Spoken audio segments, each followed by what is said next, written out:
Ms. Holman, for the roll call, please. Counselor Belts is excused. Counselor Carey. Here. Counselor Lopez is excused. Counselor McKeel. Oh, right here. Counselor Oberst. Here. Counselor Salinas Oliveros. Present. Mayor Coons. I am here. And Councillor Salinas Oliveros, will you lead us in the flag salute, please?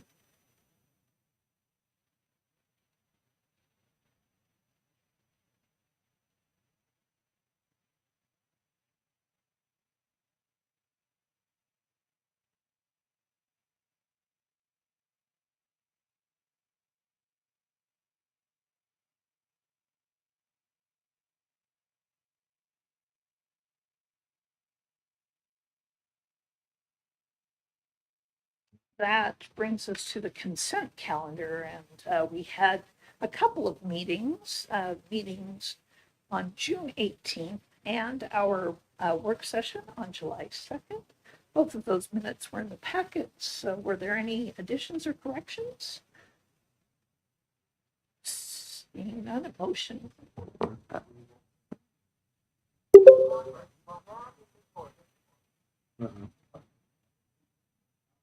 I'll second it.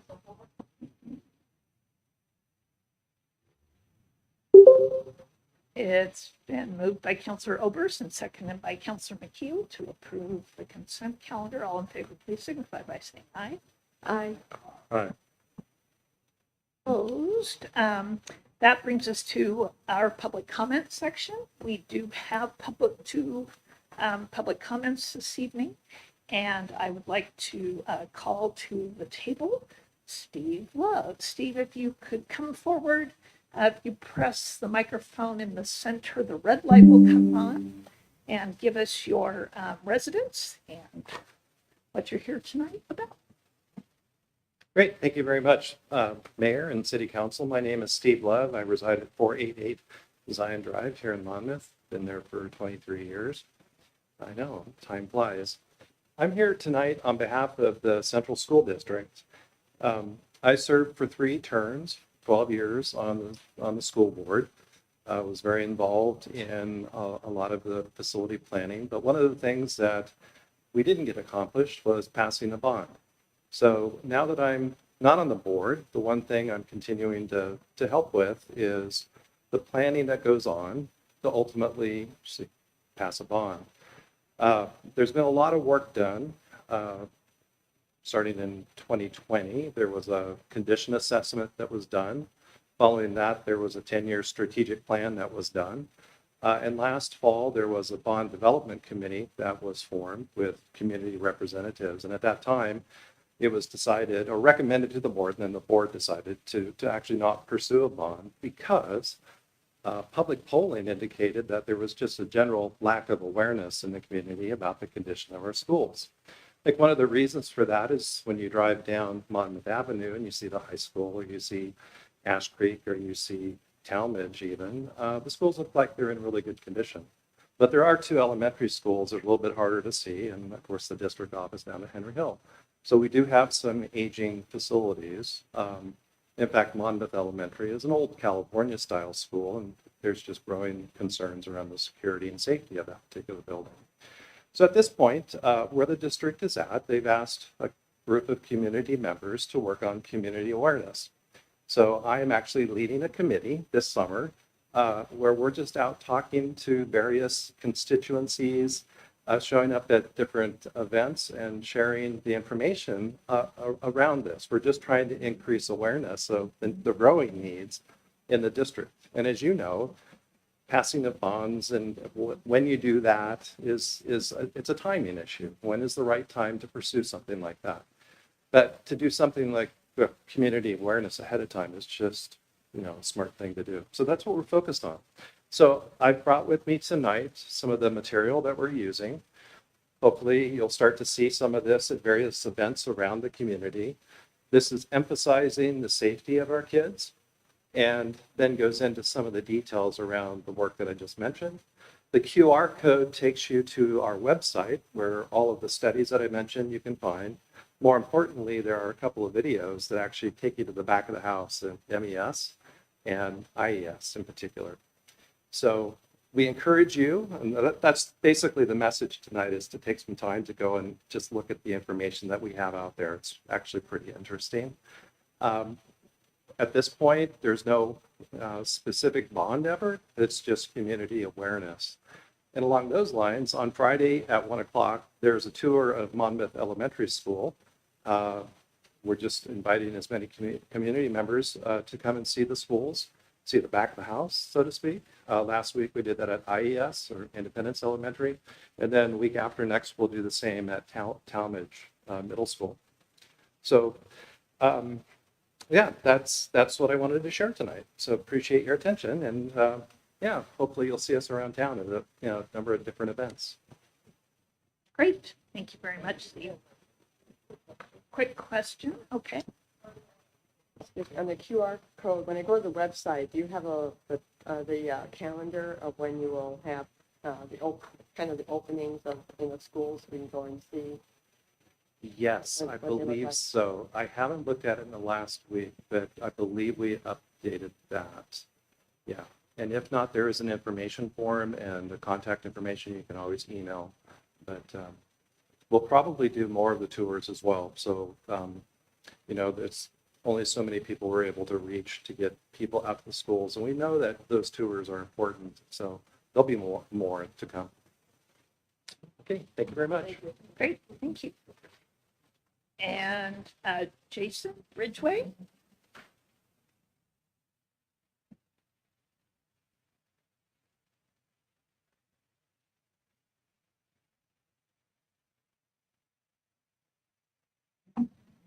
Good evening, Madam Mayor and members of the council. In the past, I've spoken about HB 3395 and some concerns for the community. Tonight, I wanted to propose an idea that the council may take up in order to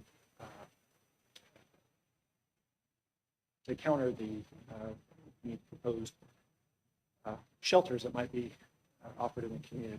As you know, similar to Senate Bill 1537, bills were written in ways that strip authority from local governments and make it very difficult to deny any applications for changes at the local level. As I read through HB 3395, there's a term, reasonable, it's a legal term, that if there is a unreasonable risk to public health or safety, that would be a disqualifier. My proposal would be that the city proactively define this term reasonable or unreasonable, as it's not defined in HB 3395, so that when and if a site is approved, that if it becomes an unreasonable risk to the safety, that the city has some teeth and they can actually revoke such an application. We have a city code that defines nuisance. And I would say that a nuisance property could be similar to a definition that could be used to define a reasonable risk to public safety. You could also look at measurement of calls for service by the police department. There's a myriad of different ways that you could define this, but if there was a proactive approach taken by the city, then there's actually something to fall back on if a property becomes unruly or poses a risk to public safety.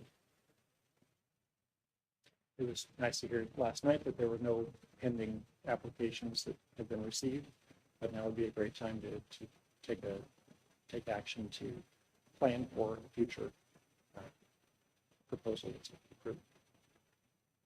That's all I have. Thank you. Thank you, Jason. That brings us to our business agenda, unless there was anybody else online. Phyllis?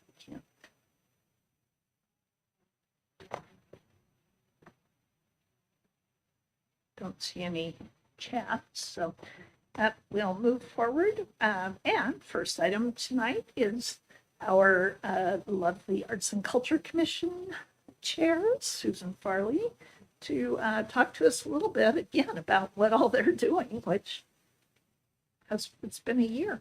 and a lot ahead.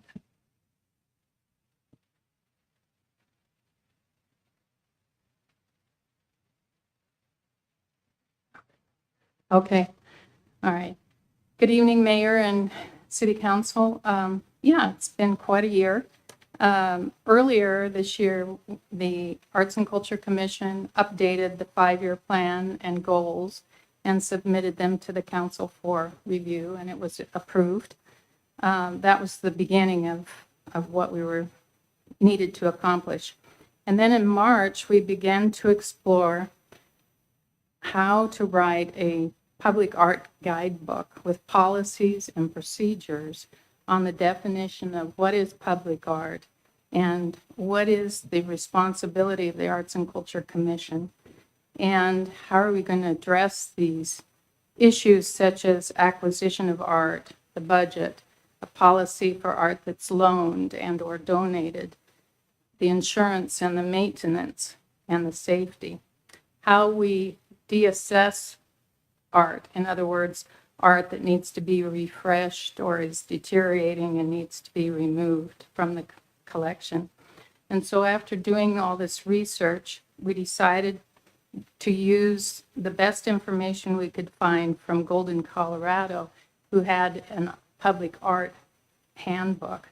And so we called them, and they generously agreed to let us use any information in there that we needed or wanted or could look at to help us write our own. And they granted that to us. And so then at that point, we moved forward. And I think the best part about the guidebook is that it's really going to help artists and the citizens and other commissions and staff understand what the city's expectations are for public art. And it's not intended to restrict or restrict any creative expression or limit the types of public art possible, but rather it's really intended to achieve the best possible outcome of artwork and guide what is essentially a form of communication between the artist and the community. And then these guidelines encourage the widest possible range of artistic expression while ensuring that artworks express the community's character and values and then meet the reasonable criteria. I want to give a shout out to Melody Barrett, who's the vice chair on the commission, who was very instrumental in doing the research and helping to put the guidebook together. And right now it's in the final stage of editing. So we're pleased with that. And then it would be reviewed by the city attorney and then submitted to the council for review and approval. This year, Jason Saunders from Minot attended our April meeting and showed us the design for the proposed test murals on the Minot boxes and the one for Western and City Hall. And we looked at those and gave some suggestions, and then we approved those. And that's ongoing with the Minot murals boxes. And then the city-owned art from previous years was installed by the commission in the new City Hall here, just in time for the ribbon cutting ceremony in April. And Suzanne Duffner and Laura Scully attended our June commission meeting and gave a PowerPoint presentation on the various designs being considered for the alley space. And we really appreciated that. And we learned a lot about the color scheme and what was planned. And that made us feel a part of everything. And that was good. We're excited to meet in the next week or so with them again and talk more about what's involved with the alley as well. The commission was unable to purchase any art this year due to budget constraints. Hopefully this next year we'll be able to do that again. There's also a new member, and his name is Erasmo Cortez, who's a student at Western, and he'll join us in September. There are 2 vacancies at this time on the commission, and the commission plans to meet in September. Will be our first meeting again. We're taking a little break this summer and finishing the guidebook. And that's it. So, any questions?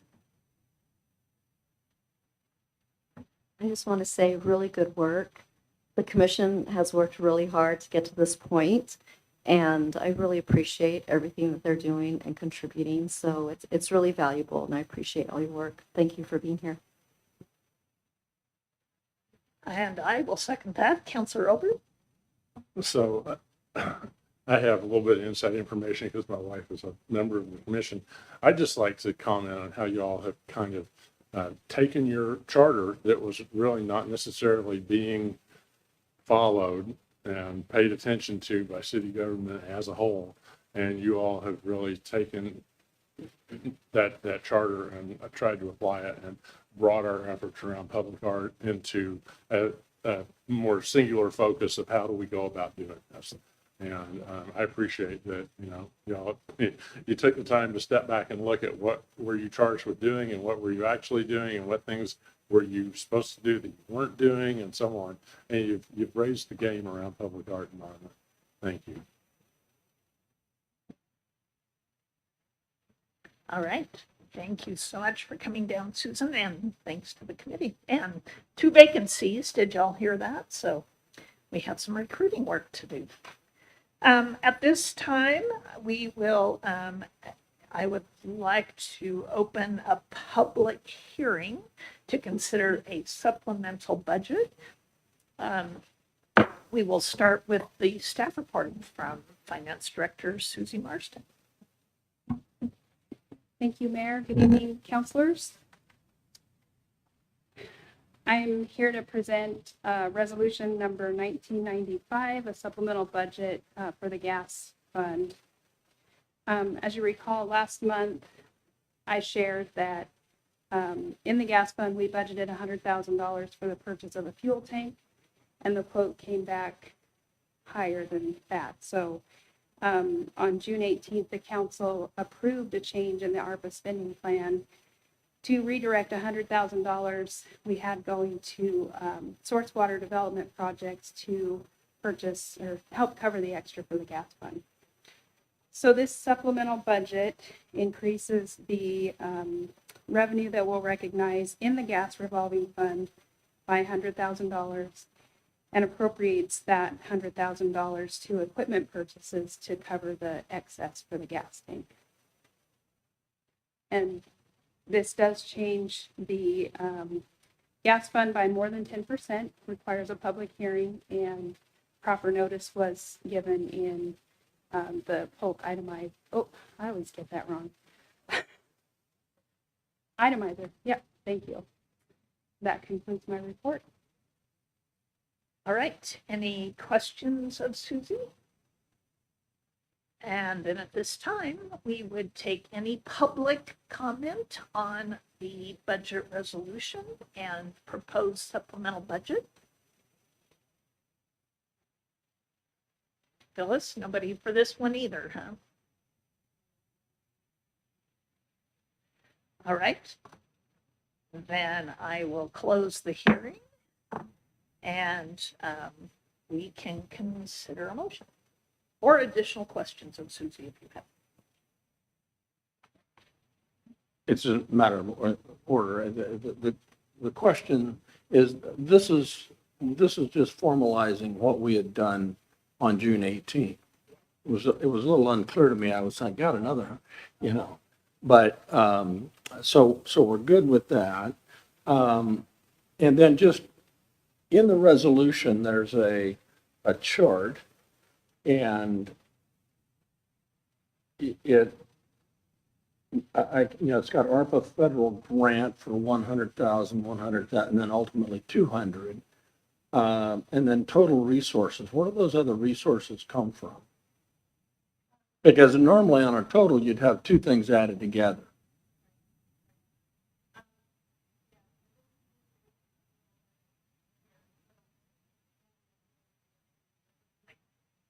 Thank you. So what makes up the balance are interest income, fuel sales, because this is the fund where we recoup sales from Polk County Fire District, MyNet, and the trolley from Chariots. You just typically don't actually, in Oregon budget law, don't list all of the other resources. You literally just put what the budget was and now what the new total is without all. So you're right, there's no 1+1. Yeah. Yeah. Right. Counselor McKeel, I'd like to move adoption of resolution number 1995, a resolution adopting a supplemental budget for the fiscal year 2024 to 25, and directing the finance director to make appropriate entries. Second. thank you, Counselor McKeel for the motion and Counselor Oberst for the second. Seeing no further discussion, Phyllis, could I get a roll call, please?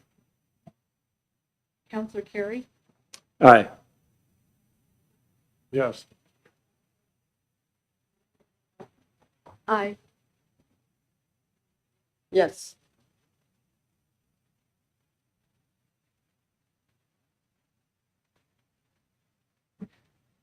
Thank you very much. And that brings us to a second reading and adoption of an ordinance resolution that we had previously discussed, amending on the code section.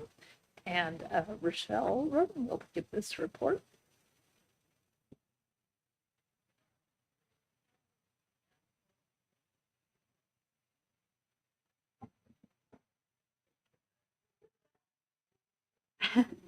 So the city council received the staff report and held the first reading of ordinance 1414 on June 18th, 2024. Staff at the city's downtown facilities, which is the library, senior center, and city hall, have noted an increase in vehicles that are parking overnight, that are parking at the facilities for non-city business and for multiple day durations. At present, there is no restriction on parking times or limits in each of these facilities. Another change to parking would be to lengthen the trolley stop area in front of City Hall and to stripe a parking place at the former entrance to the alley next to City Hall. The Monmouth City Municipal Code reserves the authority to impose new or adjust parking regulations to the City Council. The proposed ordinance would amend the code to allow the council to delegate that authority to the city manager, which would make the process of adjusting parking, such as the trolley stops, and imposing reasonable limitations on parking at city facilities more efficient. This delegation of authority does not extend to the established parking districts. Any questions or additional thoughts since our prior discussion? Counselor Carey. You know, as I was looking at this, and we've discussed it, we've talked about it before, I'm trying to figure out what problem we're trying to solve with this. And I know, Rochelle, you're sort of getting in on it late. But I mean, we're talking about concerns about parking on, I assume, parking lots. Yeah. But then when we go into the ordinance, it talks about, you know, like, it doesn't talk about parking lots. I think it's a good idea. I'm just trying to figure out, you know, but because we could be much more nimble on this. But I'm trying to figure out what we're trying to solve. Lane Shutter. Well, yeah, I wasn't in on the birth of this, but it did come from our former assistant city manager, who I think saw this as a move towards efficiency, so that these changes that might be minor wouldn't have to come to council for action every time, but the city manager really could do it as a matter of their administrative authority. It seemed to be more appropriate, focused at that level of decision making, than bringing these kinds of changes to the council. So it really was just for efficiency, I think. I don't think there was any burning platform or urgency about it, other than that this was an idea that he thought was pretty cool, and I think Christie was supportive of it. And I will tell you, in the other city I represent, Dallas, it's they've done it, and it is just, it makes this an administrative decision rather than a legislative thing, just to adjust parking regulations. Not that you're giving that up, you still have the authority to do it. By delegating it, you can still control everything, but you're saying we don't need to do everything by resolution. That's the only change. I think Counselor Carey is taking it from us being the one and only way to look at this and giving the city manager. No question. If you need to make a change, you don't want to wait for 2 weeks or sometimes 3 in order to have a meeting. I get that. my question is, I'm sorry, John, but if our concern is parking lot, are we getting to that in KLM OP of the, isn't that the ones? Subsection 1 KLMNOP. Counselor Obers? Uh, You Council have- Perry, K, any place where the city council of the city has caused signs to be erected prohibited standing or parking. And we are allowing the city manager in our stead to make the determination that you can't park in the senior center lot for night after night after day because you live across the street and it's a convenient place to park out of the street. I think it was And actually, that's one the of kind of that was problem actually we're one of seeing. the specific issues. Yeah, I that's think. one of the problems we're seeing, is that residential users around here are using our lots. Now, we could go through the step, okay, and very specifically say, we want to see these signs a lot, or we can just ask our new city manager to have one of her first administrative actions be, see if she can get some signs made. That say, let's not park here like that, y'all. And I think the biggest thing is the residential users in this area have adopted our lots as a convenient spot. So. I'll leave Okay. it at that. Any other, is that it? And any other questions on the left? All right, then I would entertain a motion. I would move to adopt ordinance 1414, an ordinance amending Monmouth City Code, section 1010-010, related to parking regulations. And then I move to adopt resolution. Okay. All right, I'll second that. Obers for the motion and Counselor Salinas Oliveros for the second. And that is resolution adoption. So I will ask Phyllis for the roll call, please, or an ordinance. This is the ordinance, not the resolution. So the ordinance change, Phyllis? Counselor Oberst, Yes. Right, yes, Aye.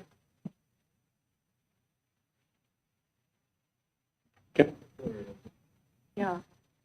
I said Counselor Carey.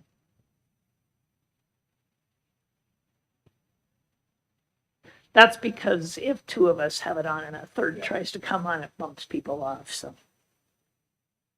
All right, so that is the change to the ordinance, and now resolution number 1990 with the delegation. Just to continue my thought, I would move to adopt resolution 1993, a resolution delegating the city manager certain authority regarding parking control pursuant to Monmouth City Code section 1010-010. I'll second that. Thank you, Counselor Oberst for the motion and Counselor McKeel for the second. And Phyllis, the roll call, please. Counselor Oberst, Yes. Counselor Carey, Yes. Counselor Salinas Oliveros, Aye. Counselor McKeel. Yes, Motion passes 4-0. Perfect. And that brings us to the next item, which is the final notice of a decision regarding a variance proposed and discussed earlier, and that will be Carter Craig and Suzanne Duffner from our Community Development Department. Yes, hello, we're here to introduce the next item on the agenda, which is considering the final notice of decision on the decision that City Council made at the June 17th City Council meeting to approve the wetland variance to allow construction of a boardwalk through a significant wetland area in Monmouth Recreation Park. The notice is attached in full to the staff report, as is the findings from that initial planning commission meeting. Are there any questions? This is just to finalize what we've already discussed. Correct, yes. And the notice it includes 4 conditions that we discussed, as well as the process for appeal and all that.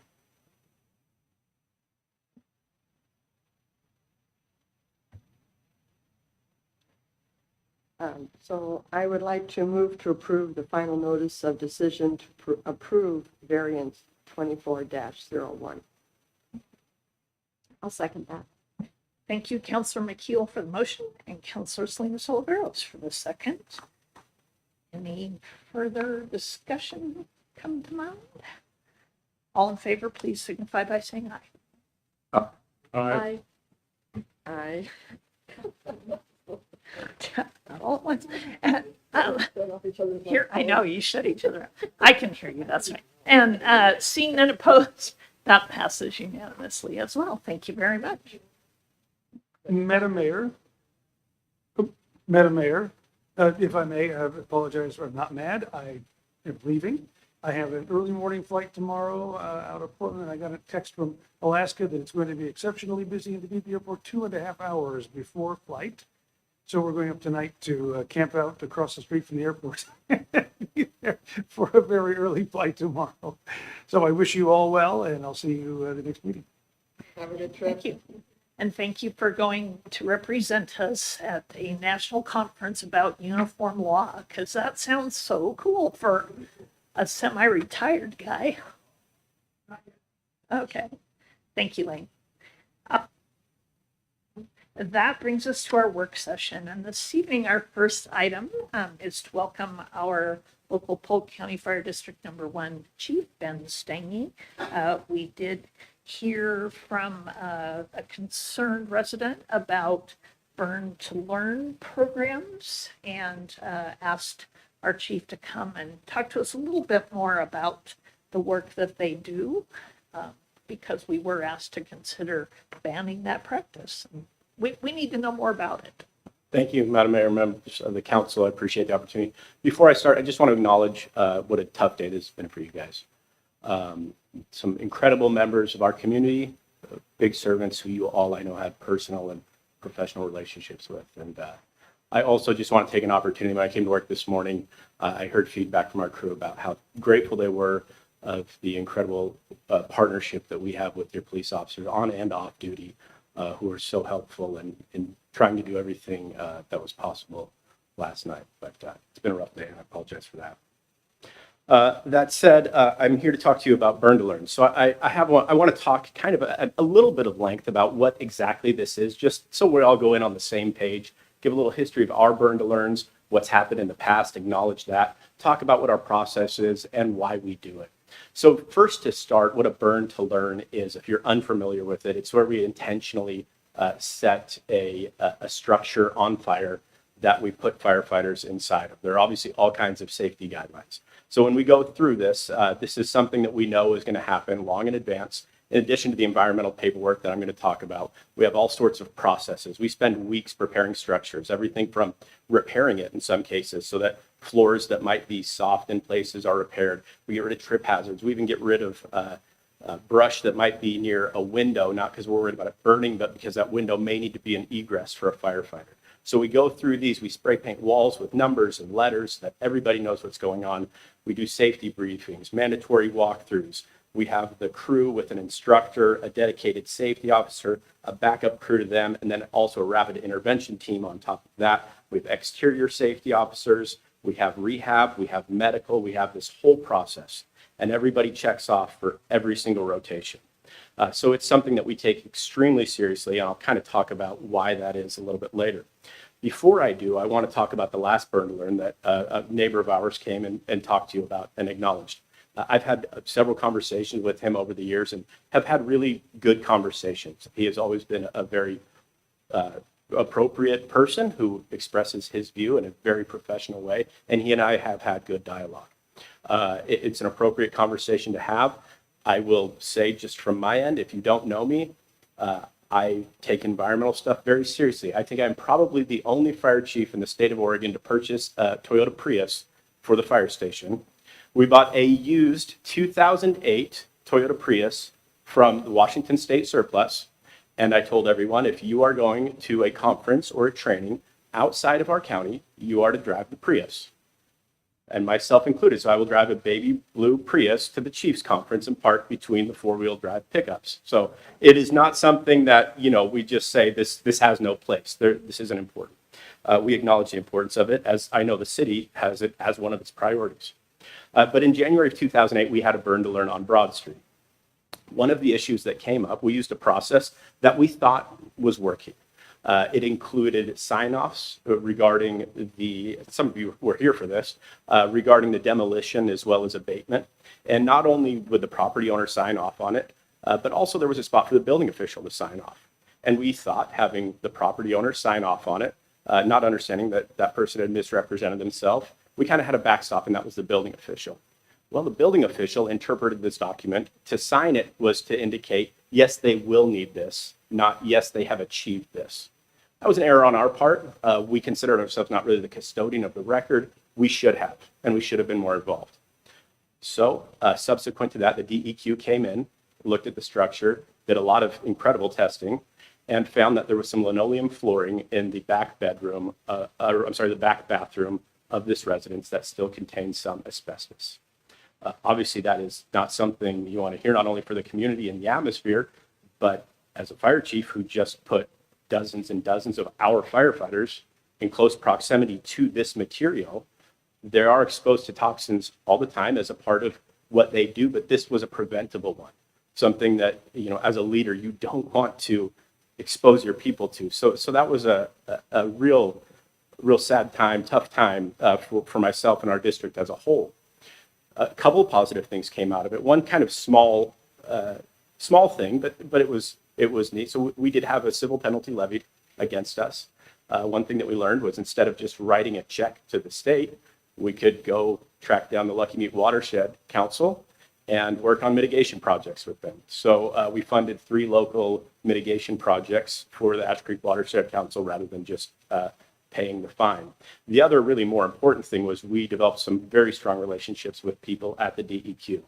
So we went back and we didn't really edit the old way we did it. We completely rewrote it. We were in contact with special districts, getting formats from them, working with National Fire Protection Agency documents, all this stuff, and brought them through both emails, phone calls, and one-on-one meetings. This is what we want to do. We think this is the best way.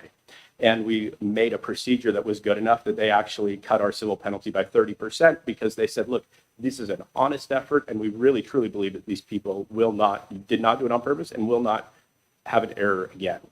And that's the process that we used in this most recent one that our neighbor expressed concerns over. Now, one thing I will say is I know that he specifically pointed out lead.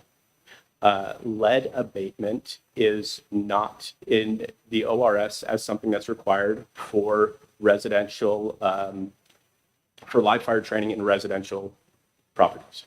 That's not something that's tested for. It's not something that's mitigated. The other, asbestos, is. So we followed our procedure. That was not a part of that procedure or any of the testing that also satisfied what the DEQ requires. So why do we do all this if there is, admittedly, I mean, if we burn a human-made material, whether that's a car, a structure, anything, there's going to be toxic stuff in there. There are plastics everywhere. There's all kinds of stuff that's going to go in the air. So the question is, well, why would you do a burn to learn? Why would you intentionally set something that could harm the environment? Well, the quickest and, well, not the quick, one reason is in the state of Oregon for us to certify a firefighter as a licensed, as a certified firefighter in the state of Oregon, they have to go interior on a structure fire as a part of a team. That is required to get their certification. So if we want to have people certified to enter the interior of a burning structure, we have to do it at a training environment. The other part of that is we are asking our people to, we have this sort of, we won't risk anything if there's no savable life and no savable property. We will risk a little bit in a calculated manner if there's savable property, and we will risk a lot in a calculated manner if there's a savable life. Part of that calculated manner is having the training to do it, right? And that's where this comes in, and the training and the experience. So if you've never been inside of a structure fire, it sounds really overwhelming sensory-wise. You know, if you said like you're gonna be in this burning room and all this stuff, you imagine all these things going on. It is incredibly void of any sensation at all. You can't smell anything. Obviously, there's nothing you can taste. You're in all this gear, so you don't have much of a tactile feeling. You, and a lot of times, can't see more than 2 inches in front of your face because of the toxic, thick smoke. So all you can kind of hear is distant stuff from the exterior of the structure, maybe beeping on your air pack, the radio squelching, some fans, that sort of stuff. It's an eerie feeling that's punctuated then by some bright sort of vague redness and an overwhelming feeling of just heat all the way around you. So if you're in that and you put a bunch of exterior stressors on somebody who's never done it, who doesn't know if they're claustrophobic or anything else, you know, the worst thing that could happen is they could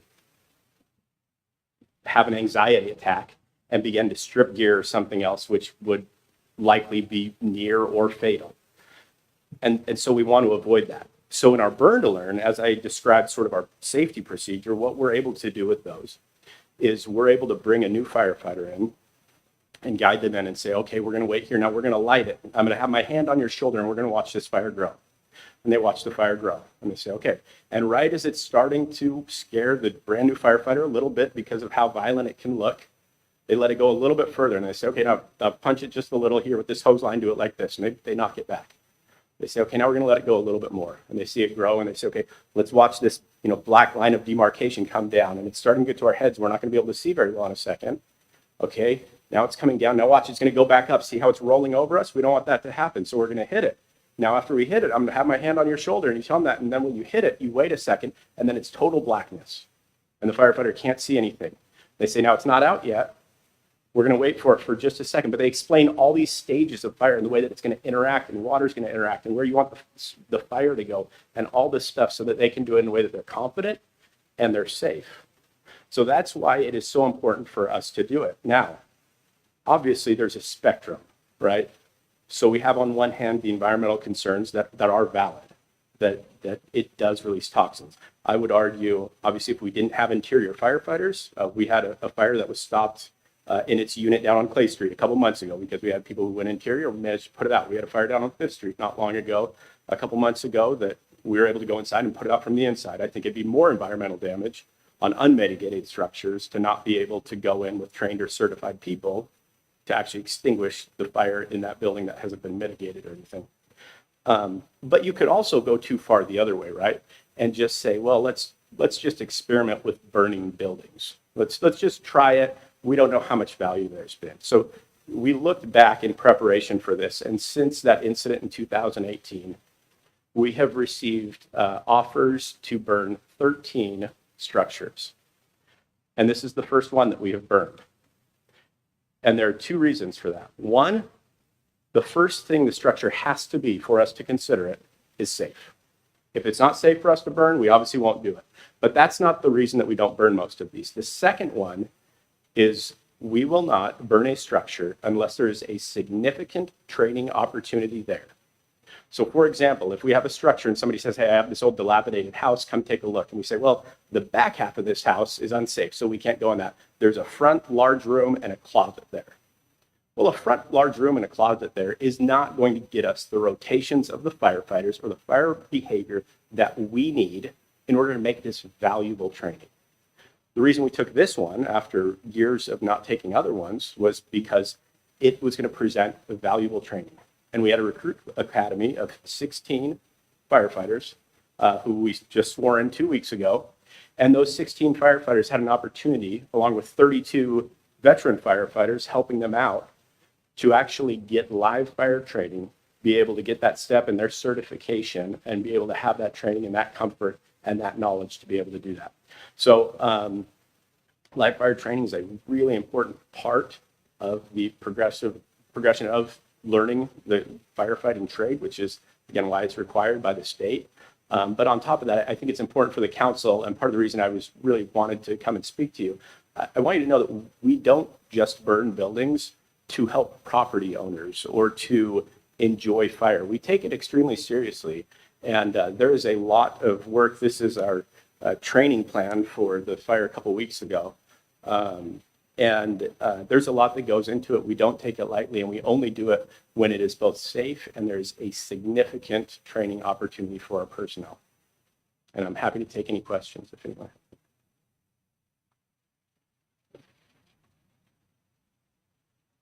Councilor Salinas Olivero. Yes, thank you so much for coming tonight and just giving us some information, explaining. I am concerned about the lead piece, but you're saying that's not tested and that's not something DEQ really, I guess, makes you or has you required to do that? It's not, and I've inquired, and it is required for commercial properties. And I have gotten some responses as to why in conversations with DEQ, that they're good for our side of it, but without them written down and without sort of some backup, I feel like it's kind of anecdotal, and I don't really want to put anything like that on the record. So I'm not sure of the exact reason, but that is what's in the ORS for it. And that's for the state, that's, okay. Yes, that's the state of Oregon. Yep. Okay, okay. The other thing that you were saying about the experience and all the hours, that's very true. Years ago, my dean was a past fire chief at Chemeketa, Johnny Mack. And Oh.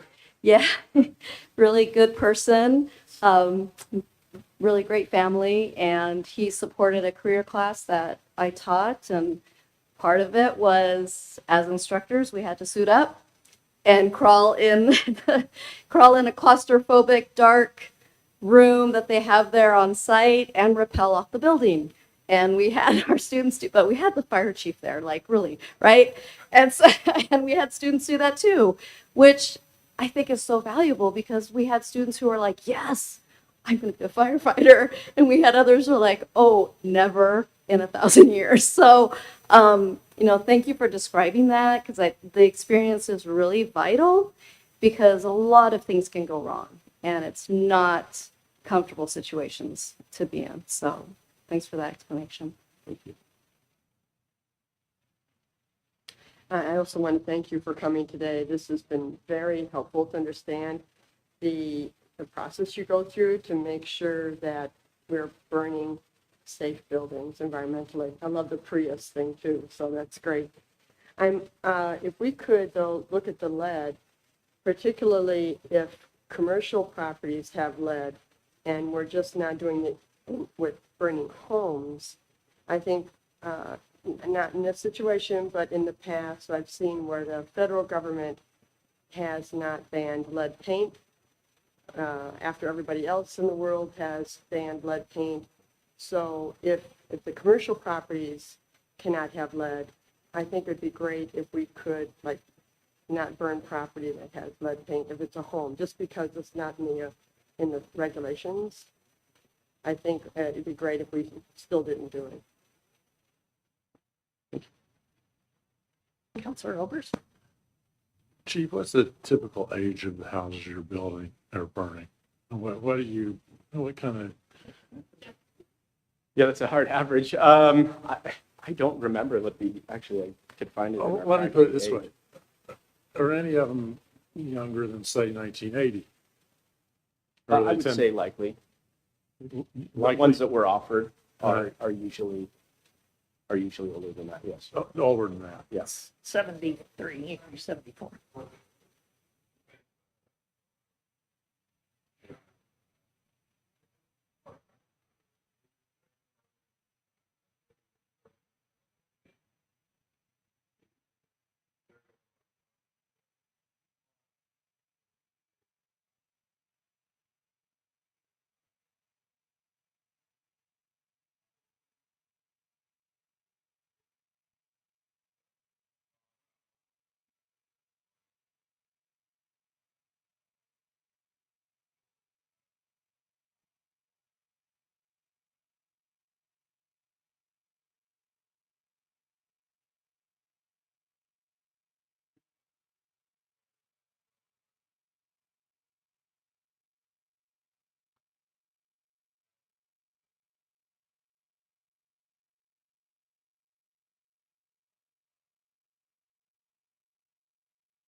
I think the question for the record was whether or not we could just not burn it down all the way. That's certainly an option. We actually, for safety reasons, part of what we say in our safety briefing is the intent of this burn to learn is to train our people. It is not to burn down a structure.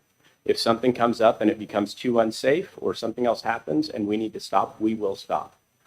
We worry about leaving a half-burned structure for safety reasons, especially within the community.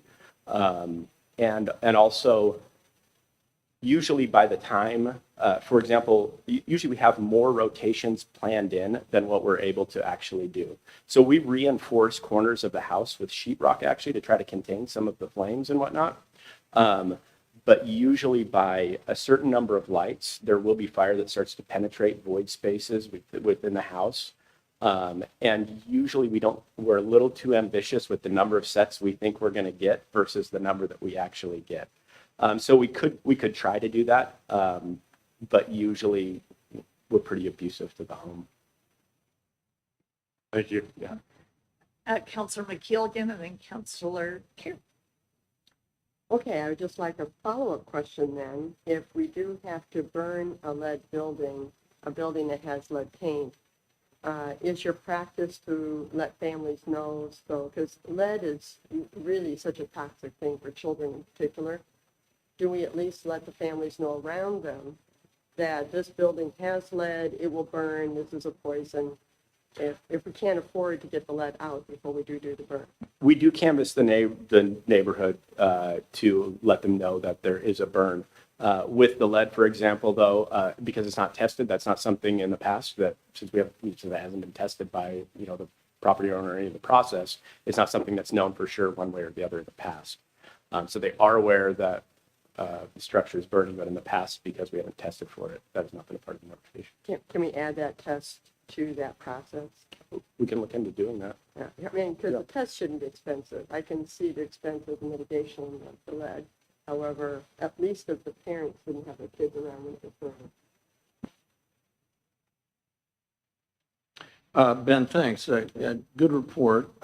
You spent a lot of time talking about the planning that you do and you just mentioned reinforcement and that sort of thing to get a better bang for your burning buck, as it were.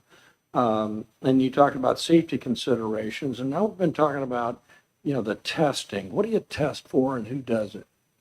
For the toxic chemicals in particular. It's asbestos specific to live fire training. Is a specific thing that we're testing for. There are a specific number of licensed people who do this within the state.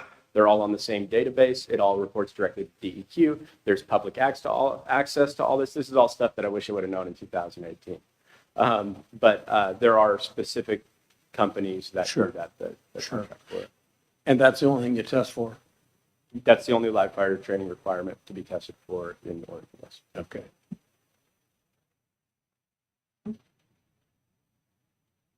Okay, and I guess, the other thing, and it's funny because we did receive a letter regarding this topic and reminiscing about how when these events used to happen in the community, folks would gather and bring the kids around and there would be beverages served and, it was kind of a community fair event.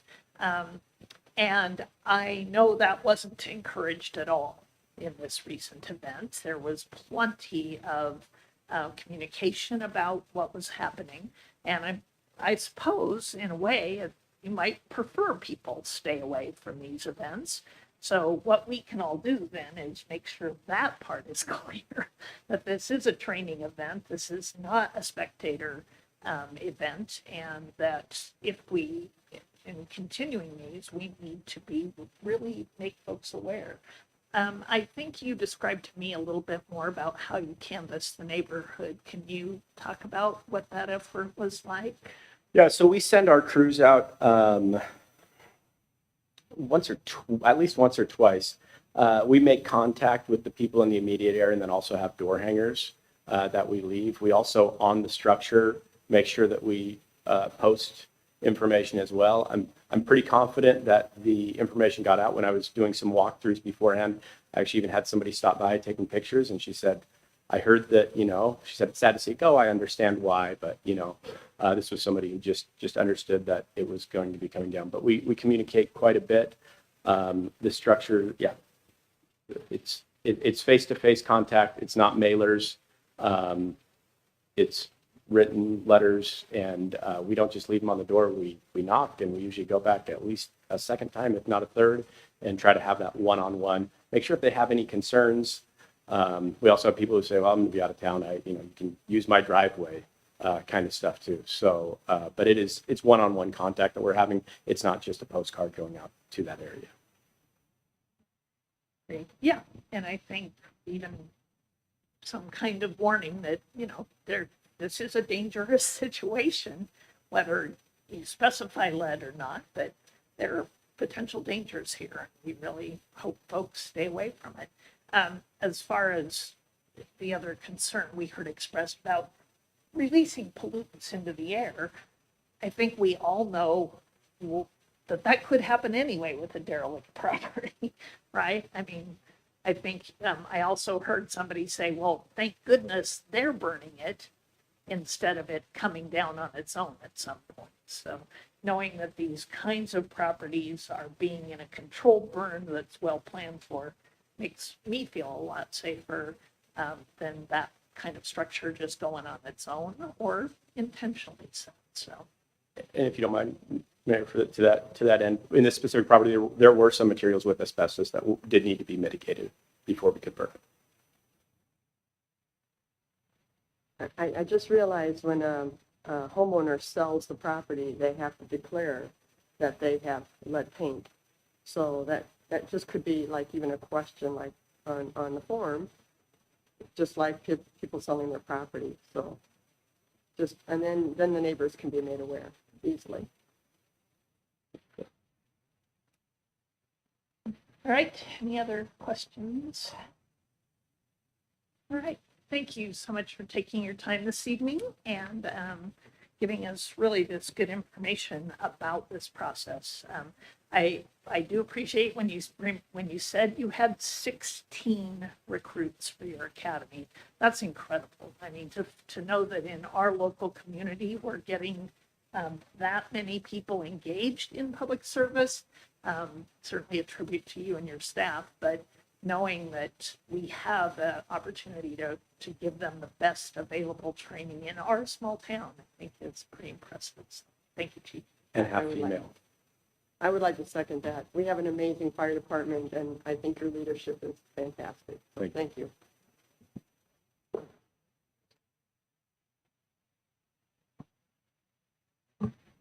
All right. And then our next item of business. The League of Oregon Cities has a biannual discussion about priorities that cities may want to see brought before the legislature. We're very fortunate that our new city manager, Rochelle Roden, is actually on the board of LOC and has participated in discussions about these issues. And we look forward to a report. So basically, the LSC policy committees have identified 23 policies, priorities that they would like that they need some direction on, and so they go to all of the city councils to ask you for what your priorities are, so that they can go into the next legislative session and focus on those priorities. So they will take your ballot, they will take all of the cities will vote, then they will combine that, and then they will come up with the top 5 priorities, and then that is what they will focus on at the legislative session.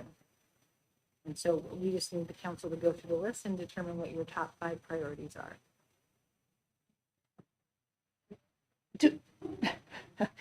You indicate then obviously we need to submit that by the end of September. Is there a time you'd like, or a method you'd like us to submit those to you to kind of at least come up with our top 5 or 8 or 10 and then bring it back to us? Or rather than us trying to just throw out votes here at a work session? That would be great if everyone could submit their top 5 or 8 and get that back to me. Let's look at a date, and then we can bring it back to council and go over it and then prioritize it at that point. Councilor Oberst and Councilor Sullivan. There might be a little value in just having a little discussion around a couple of these that and how they might be in our particular best interest. as a city. Just a thought, and I'll leave that up to you to decide if it's a good thought. Thank you, Madam Mayor. Thank you, City Manager. I would just ask if you would please, when you do send the request, give us a timeline, like the preferred timeline, when you need it back. I just want to make sure you get that on time. Will do. Did you want to advocate for something particular at this moment, Councillor Oberst, when it's kind of clear that some folks haven't had a chance to really review all 20? So the one that's not on the list is property tax reform. I don't know if the legislature has a stomach for it, but they darn sure better soon. So as I looked at this, one that stood out for me is the funding and alignment for housing production. We've got some major changes in land use planning that have come out of our homeless crisis, and they don't necessarily align with the funding available for how we go about producing the housing that we've been told we have to produce. So I was thinking that might be a good one for us to look at. Of course, transportation, because that's kind of my thing. The transportation package is a necessity as far as I'm concerned.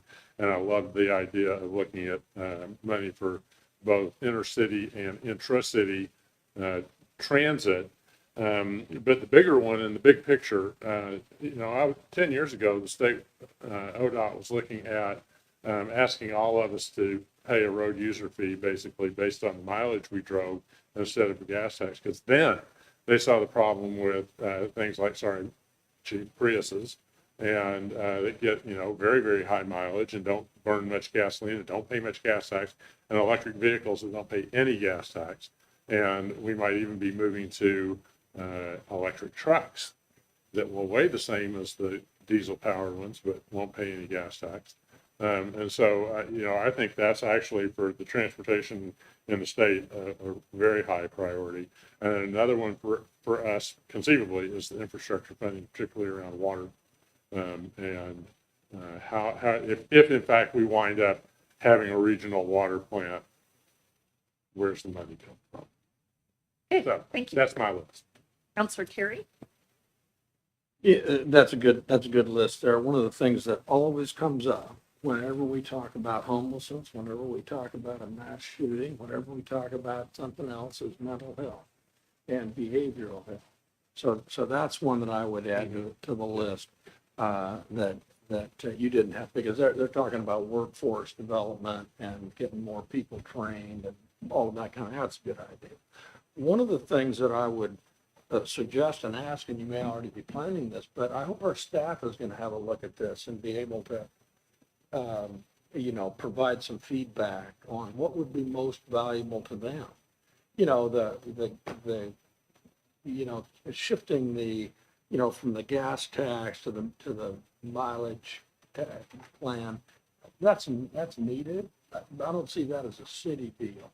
Some of these things are really good for, the city needs to know. So Suzanne needs to weigh in on this, in my mind. Russ needs to weigh in on this. So, and the police force needs to weigh in on this, in my mind. And it's not a proprietary thing for me to be able to cast my 5 or 6, but I think we need to get a good consensus of all around. All right. Thank you. And Councillor Oberst, if you can turn off your mic. Yep, so that's, yeah, that's okay. So you sort of have a sense of what we need, Rochelle? Thank you very much. That then brings us to our reports. For my mayor's report this evening, first of all, in a celebratory mood, I have been invited next week to speak to the Monmouth Garden Club on the event of their 60th anniversary. So they are having a luncheon to celebrate 60 years, and the Monmouth Garden Club has done a tremendous amount of work beautifying our city. I can just think of so many projects that we all point to as points of pride, and so I'm really looking forward to being there to celebrate with that group next week.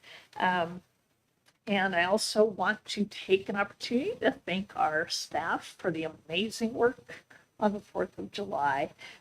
Rochelle got really a great introduction to what it's like to have to ride through town and see what we mean when we say that we really have one of the best Independence Day celebrations around in this community. The park, all the great things we hear about what goes on down here, and throughout the couple of days of festivities, and then our amazing work by our public works and police departments as well. That is a lot of extra, right? That's not part of the regular routine, but the making this a safe, wonderful, welcome celebration for folks, especially in hot weather like that, was really, really appreciated. So I'm really happy about that. And then also to thank everyone, including staff, but also our community members who really provided us with some really great feedback last night. Having our work session talking about a potential ways to fund our general services in a way that we just don't have a sustainable model to do. And the budget committee had given great thought about potentially this public safety fee. Susie has done an incredible amount of work. Rochelle came in. That was kind of what she spent her first week trying to really get up to speed and understand that as well. So tremendous amount of work. And then last night to have a good, robust discussion and, you know, some out of the box thinking about things and some tough questions for us and tough things to think about. I think, as I said then, it is always this balance. It is always this very, very precarious balance between what level of service we deserve, what level of service we as a community need, what we can pay for, and what we will pay for. And we don't have an answer yet on that, I don't think, but we certainly got, I certainly appreciate people willing to talk to us about it, to give us their concerns as well as their suggestions. And thanks to Lieutenant Olafson and Chief Haynes, who again spent a lot of extra time really gathering that information and presenting it to us. So, and thank you, Chief Stange, for mentioning that last night we had a little bit difficult situation. We were here, and one of our most sort of valued volunteers, as well as someone we all look up to, retired Polk County Judge Bill Horner, had a little medical incident last night. Our thoughts, our prayers are with him, are with his wife Karen, his daughter Mary.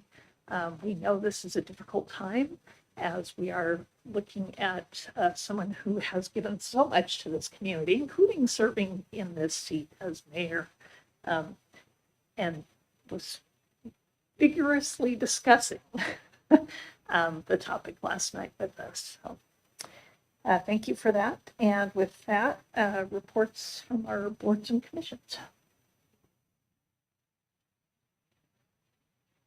I got a great email today from one of our tree board planting homes, and she was thanking the city again for the tree that we put in her front yard, and it's a crepe myrtle, and it's just starting to bloom white. So, you know, I think the folks who got trees are all going to enjoy long-term having those. It's a great program. Councilor McKeel. Thanks, Madam Mayor. I have a report from the library board, very short and sweet. The board has been working on updating the language in the library board ordinance, and they plan to bring that document to the council in the fall for the approval. New officers on the board were voted in. The chair is now Carol Harding, and Madeline Fisher is the vice chair, and Lucinda Ammerman is the secretary. And just a quick reminder that the summer reading program continues to run until August 17th. So come out and get those books. Councilor Carey. Planning Commission meets tomorrow night, early meeting time, 6 o'clock, in deference, I think, to the music in the park. On the agenda, really as a discussion about the Edwards addition, the 10th phase, I guess that is, 17 lots. And there's a bit of a sort of a back to the wetlands mitigation thing, a small piece that relates to that. That will be part of that. But good, it's an indication of development and that we're happy with. So that's tomorrow, 6 o'clock, again, different time than normal. All right, that takes us to bug. That takes us to a city manager's report, which again, Rochelle's had a great amount of time to prepare for us. So thank you. And with that, you'll notice in the packet was our quarterly, our city goals, our council goals, and restarting what we would like to see, which is that sort of quarterly progress report. And so thank you, Rochelle. Yes, so in speaking with Christy, it was thought that if we put that in there, it's a review for you. If you have any specific questions, please let me know and I can get with the staff to get those answers back to you. In regards to some other items, the senior center is excited that the Meals on Wheels on August 5th, they're going to go back to congregate dining. It is the first time since COVID. So that's going to be an exciting thing out there. Also, they're going to start doing Tai Chi, and they're going to do it in the alleyway at 10 o'clock in the morning and use the new alleyway to do Tai Chi. The library on August 10th from 1 to 4 will be doing a resource fair. And also they're doing their very first stuffed animal sleepover called a Stuffy Sleepover, and that is August 1st. And so children can bring their stuffed animal to the library. They'll stay the night on Thursday night, and then they can come back and pick them up on Friday. And they did that on a Thursday night. So if they forget, they still have a day to pick them up because over the weekend would be pretty difficult to be without your stuffy. So that's exciting. Also, just to remind you that on July 30th, there will be a joint City Council and Planning Commission meeting. And then on August 6th, there will be no City Council meeting because it's National Night Out. So the next council meeting will be August 20th after the joint Planning Commission meeting. And that's all I have. And National Night Out, what time does that start? Since we have a whole bunch of involved people here.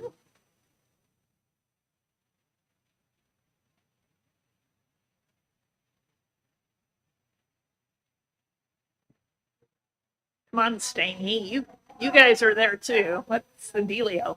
Don't put our guy on the spot. 6 to 8, and it is at the Lutheran Church in the S-Curves again this year, and we get to participate. So pretty exciting.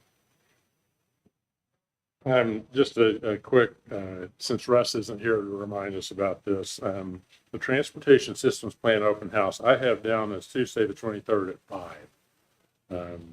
And that's the last time he told me anything, that was when it was. So we need to double check that. Nope, I've got it on the 30th at 6:30.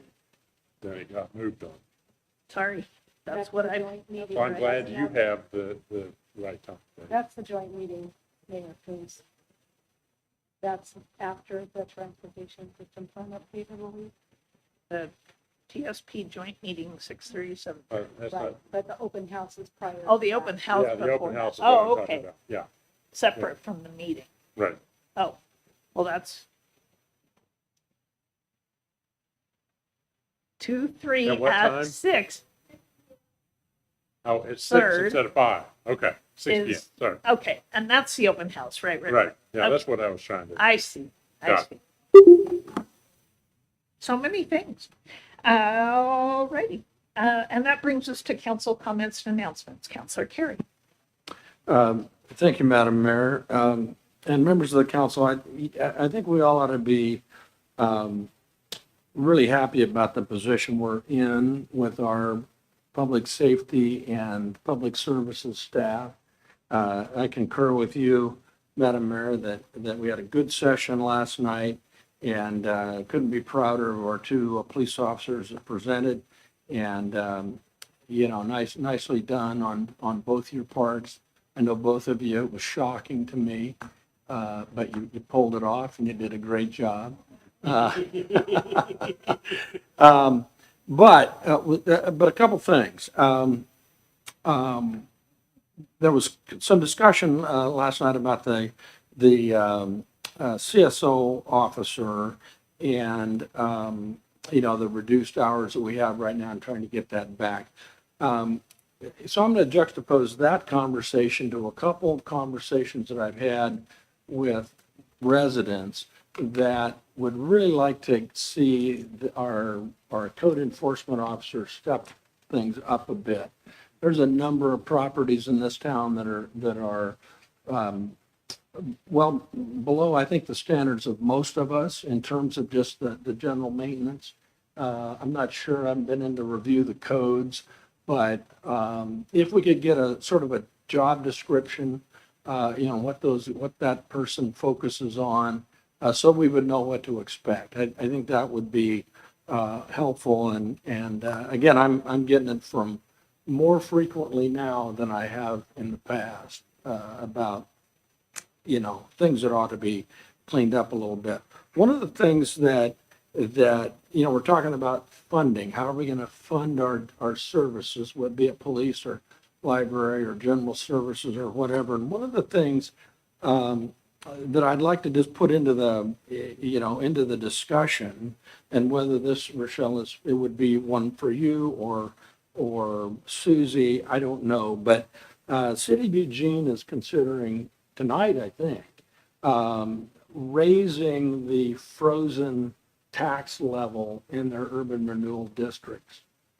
So elevating that, allowing more dollars to flow into the general fund. Now, whether that's a good idea or not, I have no idea. But it might be worth, consideration. We get a lot out of urban renewal district. There's a lot of value to that. I'd hate to lose it, but if we can, fund other services for the short time we have, again, I don't know. I'm agnostic on whether we go forward, but I think it's something that I hadn't heard of before, and I think it's worth looking at. And I talked to Lane about this before, it would be good if he could give us a bit of a primer on the Supreme Court case, Grants Pass versus whoever it was. And because, we're going to be confronted with that kind of a situation, a citing deal here. And so, what are the parameters that we might have? And what do we need to be aware of beyond that? So that's kind of new. There's state law that's apparently a bit of a complicator, but we need to know that. And we can educate the public on that. And I finally want to say that we're really saddened by the loss of Peter Courtney. He was a state legislature par excellence, and you like him or dislike him, he was darn effective. And what might be missed in all of the accolades he gets for his legislative accomplishments, he was very instrumental at Western Oregon. He was, well, he really, he was Richard Myers' legislature. But, the Peter Courtney Health and Wellness Building, actually worked for me as a compliance officer for a stretch. And, I got gray hair, and that's part of the reason, But he was a larger-than-life personality and a guy that's battled a lot of health in the last few years of his life. And there's going to be a lot coming out on him, and we can't forget about his impact here. So just wanted to get that on the record. Thank you. Thanks, Councilor Carey. And I believe the League of Oregon Cities staff did a briefing on the Johnson Grants Pass. I think there's a link to, they're doing several of them. Oh, and I did, and I can forward you, they sent me a link of the online, sorry. I did attend the webinar on that, and so they sent me a follow-up with the recording and list of resources, so I can send that to Phyllis, and she can send it. I think it's on their website too. It was very informative. Good. Thank you, Carol, for attending that. Counselor Obers. First, I'd like to comment on our meeting last night, and here we are talking about the things that our police department does when one of our citizens has a health emergency. And we have the chief of police, the lieutenant, an officer on duty, and another off, who immediately responded to the situation. And then Chief Stangy's ambulance crew is here in, I don't know, 5-6 minutes tops to get to the ambulance and get here. And that's when you take both of those. Sometimes it's easy to take both of those departments for granted until you need them, and then you realize not only are they here, but they're damn good at what they do. And I want to tell both of you guys how much I appreciated the response last night. The other thing I'd like to mention is the follow-on to Councilor Carey's comment. I forwarded to members of council an email I received from Wayne Dean, who, if you've ever seen his property, it's immaculate. And he backs up to a property that doesn't meet that description. And he's asking for some relief. We had a property in our neighborhood where someone saved up in their front yard for 3-4 months for a garage sale. And when Officer Morano responded to that particular complaint, he felt like there wasn't really anything in ordinance that enabled him to do much. And I'm wondering if part of our issue, and I'm hearing from a lot of people too, I'm hearing from folks who are saying, I'm ready to leave Monmouth because of the condition of so many properties. And I think that it, not only having Freddie on full time to do what he does, but I've wondered about the need for ordinance review. We're seeing more and more, and I'll call them home-based businesses. They're work vehicles at home, multiple pickup trucks and trailers at a single residence. We're starting to see a diminution of these little things that impact quality of life in our community, and almost abandoned properties that are serving as storage sites in the front yard, things like that. And it's not something that can be solved tonight, but I think it's something we put on the work agenda for the long term, is to have a little conversation about some of this stuff. What do our ordinances actually say? What do we wish they said? Can they say that? And try to narrow down some of these things and give Officer Morant a little bit more heft in doing what it is that he does and trying to deal with some of these things. Give him the ability to insist on, at least better performance in the front yard. Your backyard can look like what you want it to, but the side you present to the community needs to be maintained at least a little. So, and not a fun topic to talk about, but I do think it's one long-term we need to address. All right. Anything else before adjournment? Madam Mayor, I'd like to do the land acknowledgement. Thank you. We would like to acknowledge that indigenous tribes and bands have been on the lands here and throughout Oregon since time immemorial.